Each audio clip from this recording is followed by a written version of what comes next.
माननीय सदस्य श्री असादुद्दीन ओबीसी जी। मोहतरमा मैडम साहब,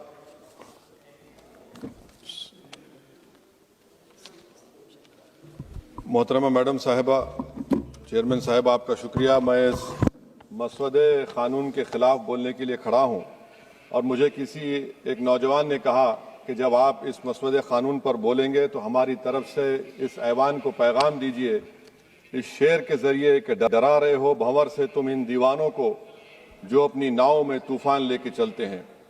मैडम, एज आवर जनरेशन जी में से समवेयर बिटवीन मित्रों to hello friends we all grew up. 2024 में मैडम नीट और नेट लीक्स का पेपर लीक हुआ। वजीर आजम ने Radha Kishan high level committee बनाया, नहीं मालूम वो कहाँ गई रिपोर्ट जब तक आवाम को दस्तयाब नहीं है। अब वजीर आजम ने नीलंकनी हाई पावर टास्क फोर्स बनाया। अब यही मौसूफ थे जिन्होंने यूएडीआई का आधार प्रोजेक्ट बनाया। 2018 में मैडम 100 करोड़ लोगों के नाम आधार के 500 रुपए में बिक रहे थे और आपने ऐसे जिम्मेदार को ये जिम्मेदारी दी।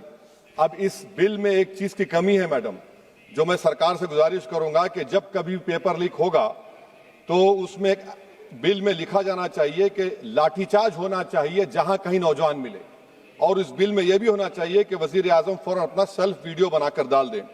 मैडम, मैं इजहार यगानगी के लिए खड़ा हूं नौजवानों के लिए जो आज पूरी उम्मीद खो चुके हैं तालीम के ताल्लुक से, जो उम्मीद खो चुके हैं नौकरी के ताल्लुक से, जो ट्रेनिंग के ताल्लुक से उम्मीद खो चुके हैं, मगर वो इसलिए अपनी उम्मीद को खो चुके हैं क्योंकि ये नाहल और नाखलक एक हुकूमत है जो सिर्फ उनको 2 नौकरी दे सकती है, या तो तुम पकौड़ा बनाओ या तुम किसी रक्षा दल और सेना का हिस्सा बन जाओ।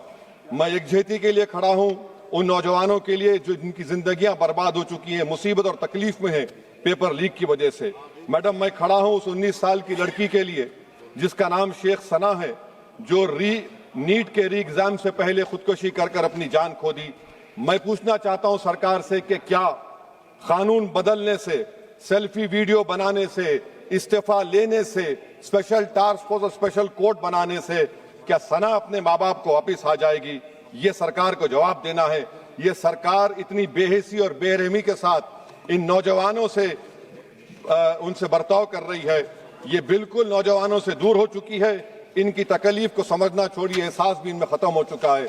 ये मसवदा कानून क्या है मैडम, जो 2024 के कानून में नहीं था? UGC NET, UGC CSIR NET, NEET 2 मरतबा पेपर लीक हो गया। आप जुर्माना बढ़ा रहे हैं, आप सजाएं बढ़ा रहे हैं। आखिर बताइए, ये बढ़ाने से कुछ होने वाला है क्या? असल गलती कहां पर है? आपने इन अकाउंटेबिलिटी को खत्म कर दिया, इन्वेस्टिगेटिंग एजेंसीज को कोई ताकत नहीं दी, और आप इन्वेस्टिगेशन को इख्तियार भी नहीं देते कि जो पेपर लीक करते उनको सजा दी जाए। कितने अफसोस की बात है मैडम कि आईएएफ को इस्तेमाल, इंडियन एयरफोर्स का इस्तेमाल किया जा रहा है। वजीर आजम 130 करोड़ आवाम के हैं, वो सिर्फ एक एग्जाम की निगरानी कर रहे हैं, और ये सरकार बड़ी फख्र से कहती है कि वजीर आजम देख रहे हैं।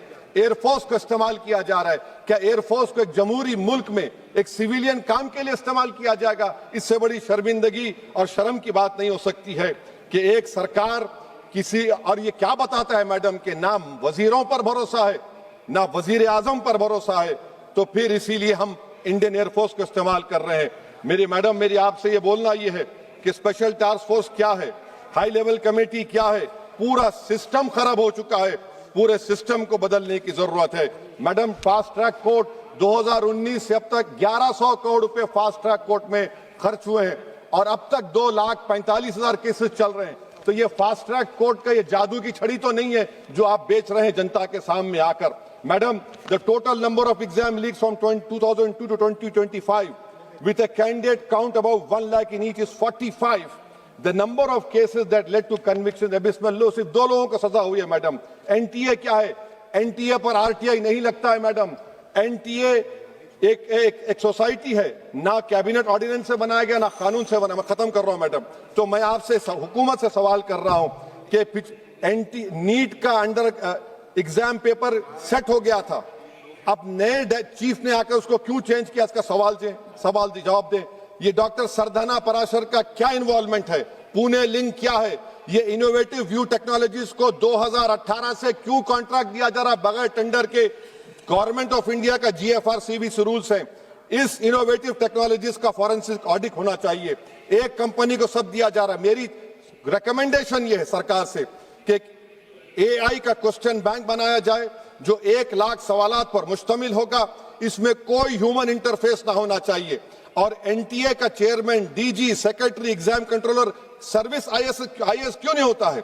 और फिर एग्जामिनेशन सेंटर पर मैडम बायोमेट्रिक क्यों फेल होता है? जब बायोमेट्रिक फेल होता है तभी जाकर ये पेपर लीक होता है। और मैडम इसमें विजिल ब्लोअर्स का, मैडम खत्म कर रहा हूं, इसमें विजिल ब्लोअर्स का कोई जिक्र नहीं है। जैसा शशिकांत सिकर का पुलिस ने FIR नहीं लिया, नीट UGC नीट का CBSE में दीपक ठाकुर, ये कुछ नहीं लिया गया। आखिर में मैडम ये सरकार ये कानून लाकर देश की आवाम को, नौजवानों को पैगाम दे रही है, तुम रोड पर निकल कर आओ, हम डरेंगे। इस ऐवान में अगर हम ये पैगाम दे रहे हैं कि एतमाद इस ऐवान पे नहीं होगा, जो रोड पर निकल कर आएंगे, तो फिर ये तो हुकूमत को सोचना पड़ेगा कि अगर लोग एनआरकी में, प्रोटेस्ट में बिलीव करेंगे तो पार्लियामेंट में बिलीव नहीं करेंगे। मैं आखिर में मैडम नौजवानों से झूठ बोलकर उनसे माहिदा किया गया, सुप्रीम कोर्ट अब उन पे केस बुक करने की बात कर रहा है। मैं मुबारकबाद देता हूं उन तमाम कॉन्स्टिट्यूशनल अथॉरिटी को जिन्होंने नौजवानों की उखाबी रूह को बेदार किया। अब उनको उनकी मंजिलें आसमान पर नजर आ रही हैं। तो मैडम जो नौजवानों को यहाँ पर अनाप शनाप बक रहे थे, उन्हीं नौजवानों की तरफ से मैं पैगाम दे रहा हूं, किसी को अपने अमल का हिसाब क्या दें, सवाल सारे गलत थे, जवाब क्या दें। मैं ये जो जुल्म किया गया है, पैलेट गन मारकर, धन्यवाद माननीय मैं खत्म कर रहा हूं, पैलेट गन मारकर 4 लोगों को उनके जिस्म पर मारा गया। जुल्म फिर जुल्म है, जब बढ़ता है तो मिट जाता है। खून फिर खून है, टपकेगा तो गिरेगा। और किसी शायर ने अच्छा कहा था, इधर आ सितमगर हुनर आजमाए, तू तीर आजमा हम जिगर आजमाए।